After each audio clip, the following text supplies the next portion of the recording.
Assalamu alaikum. I am Professor Dr. ABM Omar Farooq, Professor at 8, Department of Anatomy, Bosundhara Din Medical College, South Karimganj, Dhaka, Bangladesh.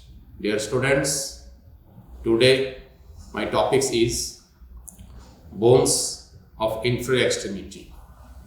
In this session, I will discuss the preliminary information about all the bones and joints of inferior extremity, and second session I will describe the parts and other important information about femur. The inferior extremity or lower limb is connected to the trunk by pelvic girdle and possess three segments: thigh, leg and foot. The first bone is hip bone, which is present in gluteal region, covers the side of the back and pelvis and forms the hip joint. The second bone is femur and patella, which is present in thigh from hip to knee and form the knee joint. And third is tibia and fibula, which is present in leg or crucis from knee to ankle, which is from the tibiofibular joint. And fourth one is foot or pans, forms heel to toes. There are some bones present in foot. Number 1, talus, tarsal. Number 2, metatarsal. Then phalanges.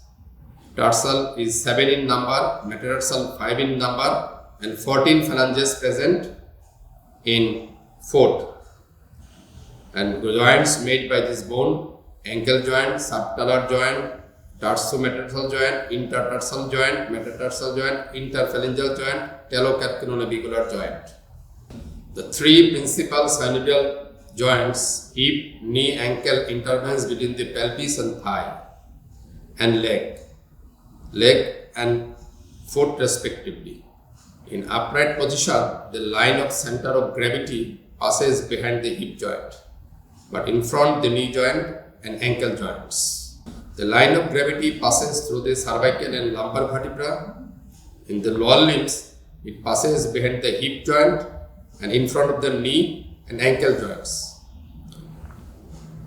Law of weight transmission in lower limb. The weight of a person, average 60 kg, gets divided into two parts, 30 kg each, and descends to respective ankle joint. At ankle joint, 30 kg is divided into two equal parts. 15 kg goes to downs via calcaneum tuberosity, and other 15 kg reaches the fore part of the foot. At the metatarsophalangeal joints of the foot, 15 kg is divided into 6 parts, 2.5 kg each. 2 parts passes to the big toe and 1 part each passes to second and fifth toes. Since the big toe is on its head articulates with 2 sesamoid bone, each transmit 2.5 kg to the ground. Now I am going to introduce the individual bones of inferior extremity. This is hip bone or innominate bone. It is irregular bone, makes the pelvic girdle. This is right hip bone. This is femur, right femur, longest bone of our body, 18 inches or 45 centimeters in length.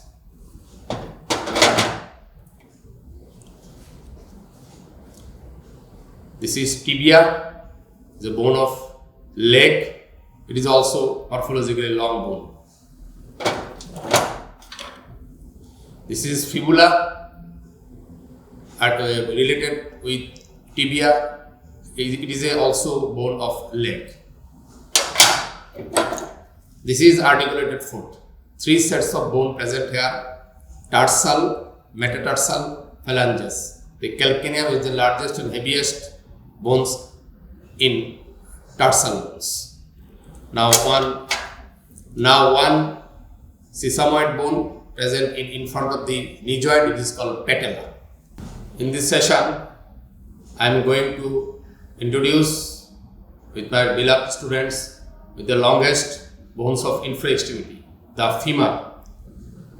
Femur or thigh bone is the longest and strongest bone of our body.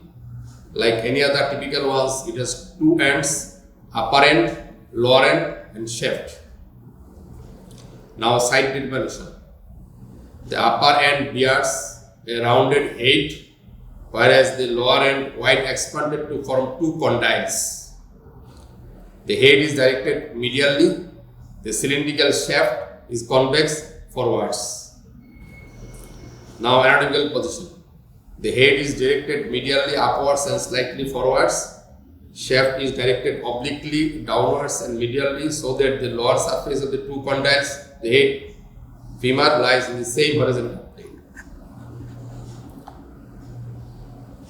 Now description of the upper end.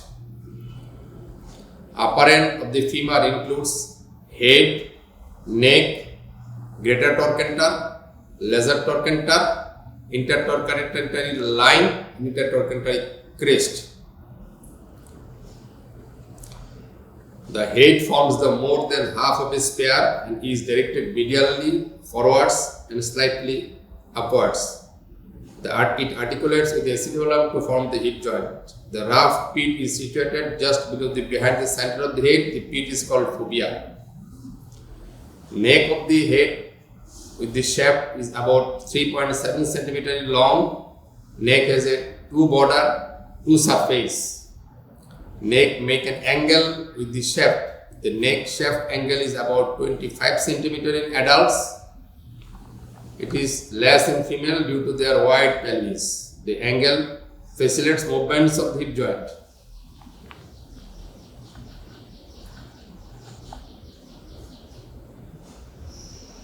Then greater trochanter. Greater trochanter is a large quadrangular prominence located at the upper of the junction of the neck and shaft. It is a lesser trochanter. It is intertrochanteric line, and it is intertrochanteric crest.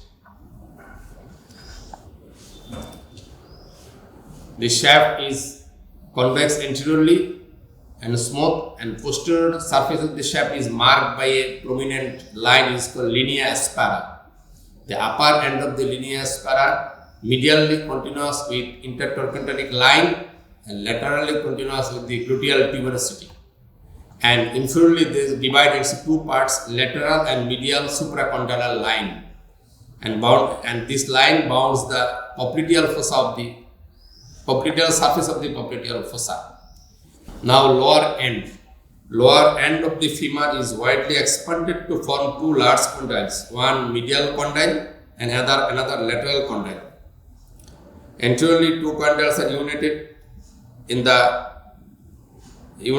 are in the separated by deep gap termed intercondylar fossa or intercondylar notch, and projects backwards muscle beyond the plane of the popliteal surface. Two condyles are particularly covered by a large articular surface, divisory patellar tibial part.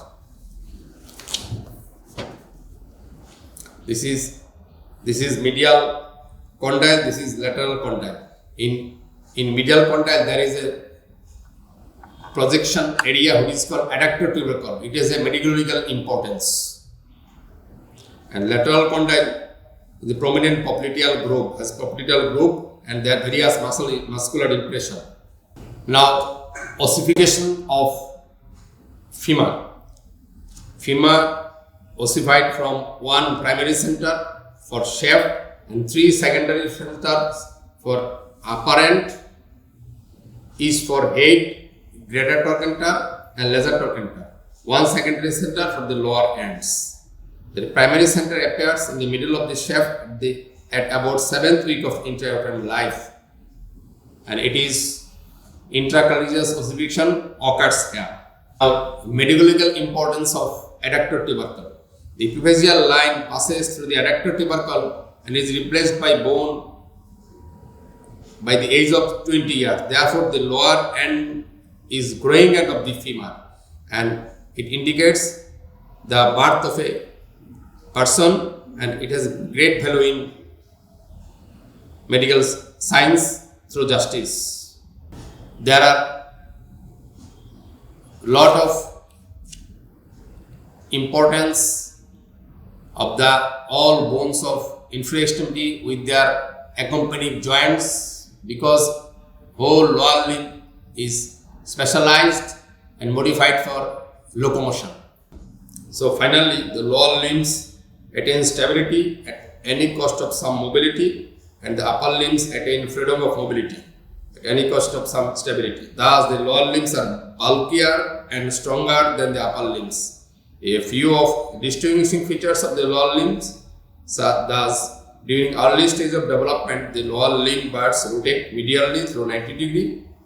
So their preaxial or tibial border faces medially, and extensor surface of the forwards.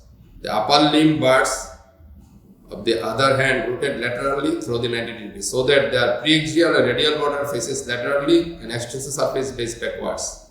Anti-gravity muscles of the lower limb are much better developed than the upper limb.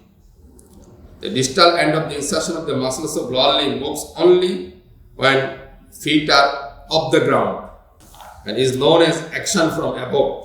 Certain disease like varicose vein, Bursard disease occur especially in the lower limbs. Developmental deformities of the lower limb like Talipes equinivarus are more common.